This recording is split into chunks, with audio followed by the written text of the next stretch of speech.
Display पर आप जिस लड़के की फ़ोटो देख रहे हो उसका नाम कर्नल कुरई है। कर्नल कुरई 18 साल का है। कर्नल कुरई बेंगलुरु के राम मूर्ति नगर में रहता है।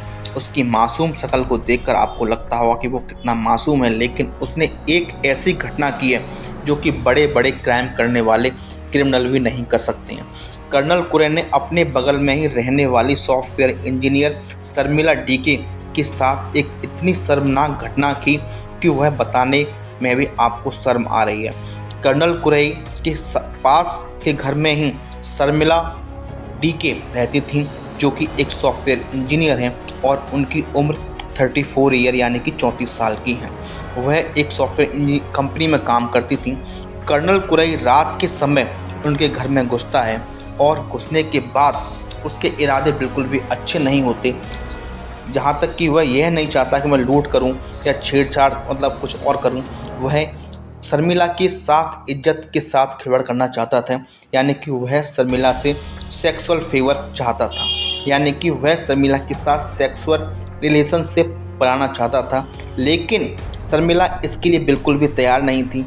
उसने कर्नल कुरई के साथ विरोध किया और उसके साथ हाथापाई हुई।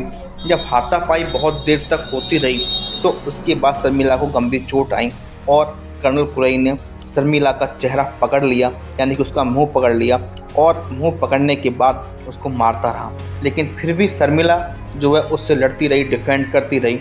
लड़ते लड़ते शर्मिला जब हार गई तो शर्मिला की मृत्यु हो गई।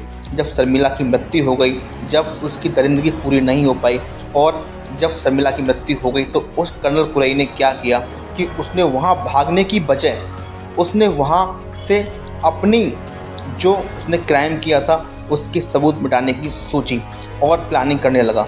उसने क्या किया, शर्मिला की बॉडी एक जगह रखी और शर्मिला की बॉडी एक जगह रखने के बाद सारे कपड़े, सारा सामान उसके पास रखा। सारा सामान पास रखने के बाद कर्नल कुरई ने उस सारे सामान के अंदर आग लगा दी और वहाँ जो शर्मिला का फ़ोन रखा हुआ था उसको फ़ोन को अपने पास रख लिया। आग लगाने के बाद ये सारी घटना 3 जनवरी की रात की है, जब कर्नल कुरई शर्मिला के घर में गया था। उस समय रात के 9 बजे हुए थे। शर्मिला और कर्नल कुरई के साथ में हाथापाई होती है और उसमें ही वो मर जाती है। अब शर्मिला जब मर चुकी थी, सारे कपड़े इकट्ठे कर लिए थे उसने, सब चीज़ रेडी करने के बाद उसने आग लगा दी। आग लगाने के बाद कर्नल कुरई वहाँ से भाग गया। लेकिन जब पुलिस आई, पुलिस ने एक दूसरे एंगल से पता किया, यानी जांच की, तो कर्नल कुरई की होशियारी सही रखी रह गई और उसके मोबाइल की लोकेशन से और वहाँ के चश्मदीद यानी कि घटना स्थल से मुआयना किया गया, सीन रिक्रिएट किया गया। उससे मालूम हुआ कि यह किसी ने किया गया है। जब मालूम हुआ तो कर्नल कुरई ने किया गया।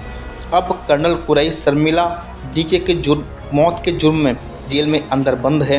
अब देखो क्या होता है। दोस्तों, आपको अपने आसपास सावधान रहना है। आपकी सुरक्षा ही आपका बचाव कर सकती है। जय